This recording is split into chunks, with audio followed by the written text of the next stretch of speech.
Hello and welcome back to Through the Big Book with Dr. Ben. My name is Ben and I'm an alcoholic. All right, we're going to be picking up in the fourth step where we left off on page 67. But first of all, I want to congratulate you again on getting through another really hard portion of this. And I want you to know that you're well on your way.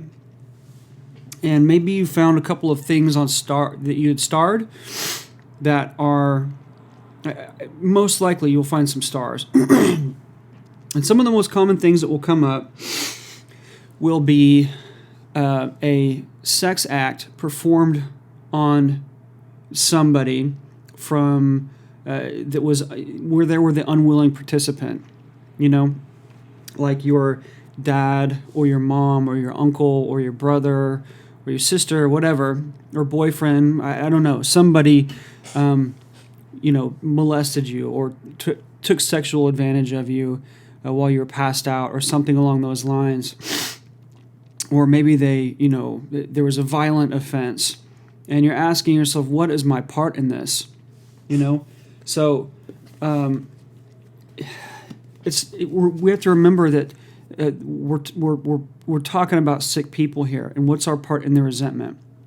Not what did I do wrong? If you're 6 or 7 or whatever it was, and your dad did that to you, or your uncle did that to you, you didn't do anything wrong. It's not your fault. You're not going to have like my part or whatever in that. Where was I selfish in getting raped? Like, if you're a kid, you're just a kid. You had nothing to do with that. That's something, for therapy, first of all, that a lot of people need therapy to work through, but we can do a lot in AA. And it's not your fault. It's not your fault that something like that happened to you. And if it did, you're part of the rule, not the exception. Most of the people I've sponsored have had something like that happen to them.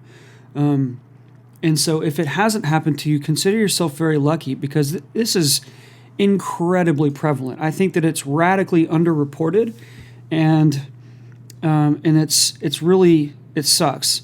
But the great thing is that we can do something about it, that you can do something about it. Studies have shown that people, that this kind of act propagates. And so, like, if it has happened to you, you may have done it to somebody else, or you may want to do it to somebody else, and then they do it to somebody else. And this sort of thing, it's a very unhealthy way of dealing with trauma, but nonetheless, it's a very common one. And so by you dealing with this, you can stop the cascade right here dead in its tracks and change the world for the better.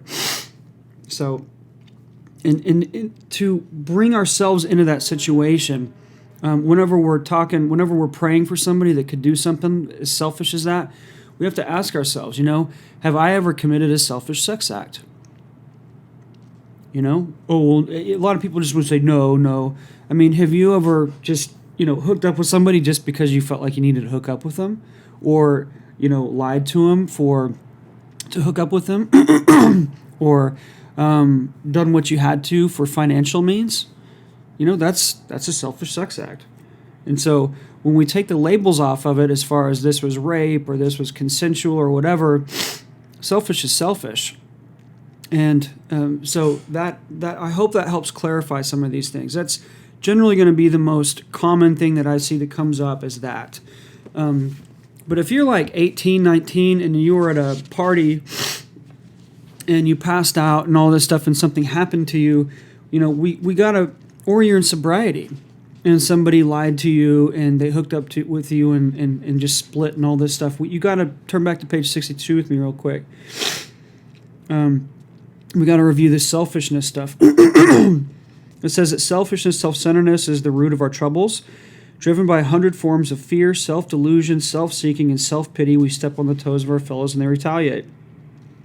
Here is what I'm talking about. It says, sometimes they hurt us, seemingly without provocation, but we invariably find that at some point in the past, we've made decisions based on self, which later placed us in a position to be hurt. Does that make sense? So, if I go to a fight that I'm supposed to fight a guy at and I get beat up by him and now I'm upset with him, I have to take responsibility for the fact that I put myself in harm's way. or if I flew out to wherever to go party and I get robbed and stabbed and all this stuff, I have to admit, I put myself in harm's way. I have a huge part to do in this. And if I'm mad at that person, it's complete. You know, the resentment's completely my problem. So I hope that clears it up. And I like to say that after I've had asked somebody to do that, rather than before, because, you know, doesn't matter. It just a lot of people have a lot of trouble dealing with that. But that's just by far the most common thing people don't want to talk about is sex acts being performed against them, or them doing it against somebody else. You know, they don't want to talk about that. But dude, put it on your four-step, or girl, whoever it is, put it on your four-step. You got to take that trash out. All right, so moving on. We're on page 67, bottom paragraph. It says, notice that the word fear is bracketed alongside the difficulties with Mr. Brown, Mrs. Jones, and the employer, and the wife. This short word somehow touches about every aspect of our lives. It was an evil and corroding thread. The fabric of our existence was shot through with it. It set in motion trains of circumstances which brought us misfortune we felt we didn't deserve. But did not we ourselves set the ball rolling? Sometimes we think fear ought to be classed with stealing. It seems to cause more trouble. Forgive me. So, if you've been to a meeting, you've heard a fear topic. We're going to talk about fear today, and this is where you get all your content on that from. Where I pull mine from, where I built my foundation of my fear understanding, and there's a whole lot of little monikers and clever things that people come up with that AA is no. We can come up with a little moniker for anything you can imagine. The definition says an unpleasant, often strong emotion caused by anticipation or awareness of danger accompanied by increased autonomic activity. That's like autonomic is like your automatic nervous system, basically, for to make that as simple as possible. So I don't think there's really a whole lot else that, the evil and corroding thread, fear can really paralyze people. It's the main cause of anxiety. It's the root of anxiety. Now, of course, there's neurotransmitter abnormalities and brain chemistry imbalances. And for that, if you're having anxiety attacks, etc., by all means, please go see a doctor about that. For sure. I just want to state that. There's nothing wrong with having taking anxiety medication or whatever prescribed by a physician because you've been diagnosed with it. But we're talking about just general fears here that are specific to our program. But even with that, working through these fears, if you have an anxiety issue, this is still going to help that out in incredible results. Everybody I've seen with anxiety issues, when they work through this and they bring God into this fear stuff, it really helps out a lot. So it says we reviewed our fears thoroughly. We put them on paper, so that's just going to be its own sheet, our fear list. And it says, even though we had no resentment in connection with them. Okay. Now, here is something that personally, I'm not going to say that I disagree with or whatever. I'm going to change something on, but you saw all these pages that you've written down on the last column that we did, where it says where we've been selfish, dishonest, self-seeking, and frightened, right? What is frightened? When you're frightened, you're afraid. So to me, as a science guy, I did my public health masters and like epidemiology and biostats and all that stuff. So I really appreciate data. To get better studies, you need more data, more people, more numbers, all that stuff to get the best information out of that study. So for me to just squander everything that we just did, all of those, where was I, frightened, it doesn't make a lot of sense. That's wasting a lot of great data. What I did, and this is kind of bending the AA rules if you want, but I wrote down those where I was frightened on my fear list. And what I noticed was a lot of them started to repeat. And if I hadn't done that, I would have lost a lot of really excellent fears that were I didn't know I had. And so if you would have just told me, hey, write down everything you're afraid of, these things would not have come up. Like the number one thing was fear of being disrespected or fear of not being respected. If I was disrespected, I got so upset. And what it came down to was it was a fear of being, of not being respected by people. And that was huge. I had no idea. It was like 60 data points or something. I just I gotta have people's respect.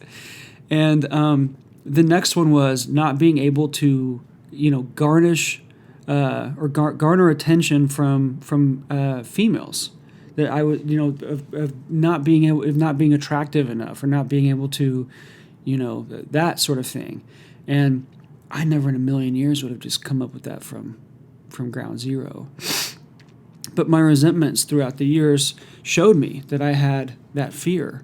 And so I saw then after I made this that had, my fear of not looking good enough or being good enough or whatever on the outside to people of the opposite sex that I was attracted to drove a lot of my decision making and actions that I took for a long time.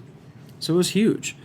So I'm not telling you to do that. I'm just telling you what I did and what was helpful. And then from there on out, if you say, oh, I'm afraid of spiders, I'm afraid of death, I'm afraid of economic insecurity, I'm afraid of whatever it is, the common big box kind of fears, that's fine. Put those down. I'm not trying to demean those. By all means, nobody wants to be broke and nobody wants to whatever, feel pain. But that's just something that helped me out a lot. So do with that what you like. So it says we asked ourselves why we had them. And this is huge. It says, wasn't it because self-reliance had failed us? Self-reliance was good as far as it went, but it didn't go far enough. Some of us once had great self-confidence, but it didn't fully solve the fear problem, or any other. And when it made us cocky, it was worse. And so what they mean by that last sentence is a lot of people will act very cocky who are actually very afraid. And that's the way they deal with their fear, is to act like they're completely not and act in a certain, rather than being real with us and saying, dude, you're just afraid of being rejected, or you're afraid of failure. But we're seeing here that if I'm afraid of something, that and they kind of come down to two things. The common denominators are, I'm afraid of losing something I have or not getting something I want, right? All of them kind of boil down to those two. And of course there's some variances or whatever, put them all down, but they all kind of boil down to that. And so if I'm afraid of losing something I have, then I'm telling God, this is mine, it's not yours, you can't have it, nobody else can have it, this is mine, this person is mine. No one else can enjoy them. They're mine, mine, mine. I mean, think about that. What are you for? I mean, obviously you're not, but that's when that behavior trait really kind of comes out, is in that period. We don't start sharing until, I can't remember all those old stages of development or whatever, but we're super selfish whenever we're little kids. And some of us never get rid of that. And we'll get to this point where we don't want anybody to have anything we have or enjoy anything we have or anybody. We just cling on to them with greed. But if you're real with yourself, none of this stuff is really yours. You're just here temporarily. All these people who have come into your life that may be there right now will all be gone one day. They will all be gone. We all die. I promise you, we're all going to die. There's just that we can't escape that. We will cease to breathe at some point. And all these things that we have that come today are gone tomorrow, even if you keep until the day you die, it's going to go to somebody else. And they might trash it. So who really cares about this losing something you have? It's all this. If God is everything, and then we know that this is God's world and everything is really His in the first place. My money, my time, my everything, my relationships, the people I'm in relationships with, they're not my people. I don't own people that, you know what I'm saying? They're all God's. I'm just lucky enough to have them in my life right now. And so whenever I'm not afraid of losing them and I'm grateful that they're here, it really shifts things, So it helps me to not be afraid of losing something or someone anymore. I hope that helps. The second part is of not getting something I want. Now, this is pretty straightforward. This whole self-will thing, I want to be a that. I want to get this. I want to do this and all these things. There's nothing wrong with having some ambition and wanting to do things and wanting to have fun and have a toy and something. But the thing is we're just not going to be able to have everything we want. And if we do, when we do get everything we want, it's kind of boring for starters. But second of all, watch out, because you're going to start losing the things that you have, because that's just the way the world works. That's just one of the laws, like Jim Rohn talks about from the 80s. We're just here to learn these rules. We got to learn the rules of the game, and that's one of the rules of the game, is that things come, things go. So we got to let go of these fears. And if I'm trusting God to fulfill my needs, like it was talking about in the third step on page 63, saying that we had a new employer, being all powerful, He provided what we needed if we kept close to Him and performed His work well. Remember that? So by making this decision to turn our will and our life over to God, we're saying, God, I believe in You. I have faith that You're going to provide my needs, my food, my shelter, my everything, my relationships, my opportunities, all this. So I don't have to go out and tell the world what I want and commandeer things from people and take things and steal and all that to get what I need. Since I've made this decision to turn my will and my life over to God, rather than just trying to force all this stuff to happen, it's just, I can't even tell you. It's a complete night and day difference. Living in God's economy is just, I can't overhype it. I live way better than I should, and I have for a long time, and I'm so unbelievably blessed, and I believe that today it's because I've done that third step. I don't have to want anything. I don't want anything today. I want to help you. That's really the gist of it. I work hard and I want results, and I have goals and stuff like that, like in fitness and etc. But that's different. That is different than wants. I hope that makes sense. And if it doesn't, by all means, please feel free to email me at drbenaa.com. I'm sorry, at gmail.com. So, what is the better way? It says, perhaps there is a better way, and I already kind of gave this away. It says, we think so, for we're now on a different basis, the basis of trusting and relying upon God. We trust infinite God rather than our finite selves. We're in the world to play the role He assigns. Just to the extent that we do as He would have us and humbly rely on Him, does He enable us to match calamity with serenity. So again, to define calamity means an event causing great and often sudden damage or distress, otherwise known as a disaster. So, again, that's the spiritual concept in step 3 is faith. So the more faith I have in God, the less fear I'm going to have about any situation. And so we're about to learn what the fear prayer is. The sick man's prayer isn't the 4-step prayer, and this one coming isn't the 4-step prayer. There's multiple ones, so lots of different tools here. So it says we never apologize to anyone for depending upon our Creator. We can laugh at those who think spirituality is the way of weakness. Paradoxically, it's the way of strength. The verdict of the ages is that faith means courage. All men of faith have courage. They trust their God. We never apologize for God. This is beautiful. It says, instead, we let Him demonstrate through us what He can do. So that's basically what I'm doing in AA meetings is I'm showing up and I'm sharing my experience, strength, and hope, a lot of which is showing people what God has done to this old, sophomore high school dropout, car thief, felon.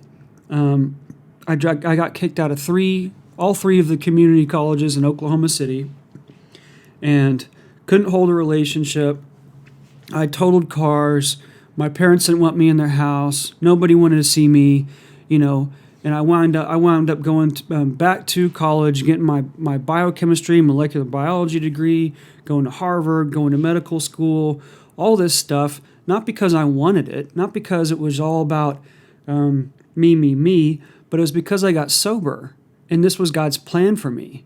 I never wanted to go to that school in the Northeast. It wasn't about that. It wasn't about an ego thing. It was just what happened. I got invited and I went. I went and I pursued that, and it was great. But the thing is I can share these things because God did that for me. Those things don't just come knocking on the door. It was just one of those things. I just don't believe in coincidences anymore. So that's one of those things that I it sounds like I'm bragging, but I'm not. I don't care about that stuff. It's not that big of a deal to me. What this program has done for me is way bigger. So I don't want you to get caught up on that about like my degrees and my accolades or whatever. That stuff doesn't matter. This is way more important than that. And you'll see after you've done this stuff for a little while, any of these achievements and byproducts that you have are not nearly as great as what we get on the inside, our internal life through this program. And so I'm demonstrating through me what God has done for me, to you. I'm demonstrating through me to you what God has done for me by saying those things. So I hope you don't take it out of context. It's just, that's a miracle. I mean, impossible. Everybody told me all those things were impossible, but I was like, well, God put this on my heart, so I got to do it, and I have. So, what is the fear prayer? Here we go. At the very last two sentences on this paragraph, it says, we ask him to remove our fear and direct our attention to what he would have us be. At once we commence to outgrow fear. It's hard to argue with results that say at once. And this is what this is saying. It's not like, a month later I won't be afraid of that anymore. This is saying right now.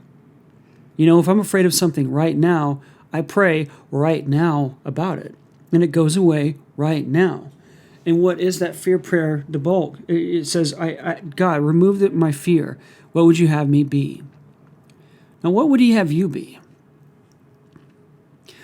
When I think about that, when I think about what he would have me be, generally the answer I get is a steward of what I'm doing, a steward of a sober person in Alcoholics Anonymous, a steward of the education I've been so blessed and lucky to have, to be a son, to my mom and to my stepdad, and to be a brother to my brother, to be, I'm a bigger brother. I used to be a big bully, and I still, I'm a big brother, so it's kind of hard to outgrow that one, but I can still be a little bit of a bully to him. I love you, Andrew, if you ever, for some reason, listen to this. But, be a brother. Am I supposed to be a husband right now? A sponsor? A sponsee? Am I to be a humble servant of God in this moment? Am I to be, all these things? Am I to be the best, addiction physician that I ever could possibly be? Not that's ever been or whatever. I'm not trying to compete with others about being the best doctor. I don't care about that. It's about who, how can I be the best I can be with you right now as a whatever this is, a YouTube guy? How can I be my best version of that for you? And I outgrow my fear. I'm not going to lie to you. I've never done anything like this. I've sponsored a lot of people, but I've never made videos and all this stuff and made a YouTube channel. It's like media. It's a whole different world for me. I'm just a little science nerd. I just tap around on things and memorize and learn and talk to people. So I was afraid by doing this, is it going to be successful or not? And then I just said, who cares? Nobody ever watches it. Who cares? At least I got on myself for that time, and I got to do something fun and learn something new. And if somebody does, then I'm doing what God wants me to do. By helping somebody. If somebody on the different side of the planet, or a different country, or a different language, and it gets transcribed to something else. I mean, this is just a beautiful thing. So that's what God would have me be, is a steward of this information, to pass this stuff on. And that helps me to squash that fear. You see, it's beautiful. It's just like that. There's just nothing to be afraid of. There really is nothing to be afraid of. And we see that now. If you're the more afraid of the things you're the most afraid of are the areas where you trust God the least. Look at your finances. How much are you trusting God on your finances? You know what I'm saying? In your relationships with others, how much do you trust God and with all of that? Maybe you have a son or a daughter who is going through this, and they have addiction or alcoholism, and you can tell now that you cannot control another person with this disease. There's really not a lot you can do for them until they hit their bottom and they're done digging and they're ready to do what it takes to get help. But it's beautiful. Whenever I pray for them, I'm doing the best thing I can. I get the heck out of the way and let God's plan come to fruition. And just accept the results. I'm putting the results in God's hands and doing the work myself. So this is a beautiful topic. I really hope that it helps you out. And since we're talking about fourth and fifth step, we're getting into this fifth step area now. I want you to know that there's nothing to be afraid of when it comes to writing these things down that are, your biggest demons. Write them down. And if you need to do it in a secure way because you're talking about sensitive information that could put somebody else in jeopardy, or, your family in jeopardy, or whatever, you're talking about crimes, then by all means, do it on an iPad, encrypt it, do whatever you got to do. But the important thing is that you get it out onto something, and then you prepare yourself to just take that trash out. That's it. Just get it out. That's all we're doing here. So, well, if you made it this far, we are seriously 2/3 of the way through the 4th step. And so you've gotten, these people down, the places, institutions, the causes, what it affects on yours, your part, including looking at your 8th step. Now you're doing all your fears. I mean, you have come a long way. There is only one section left, and that's like the relationship area or the sex list. And so that's where we'll finish up in the next episode. And so I will see you there.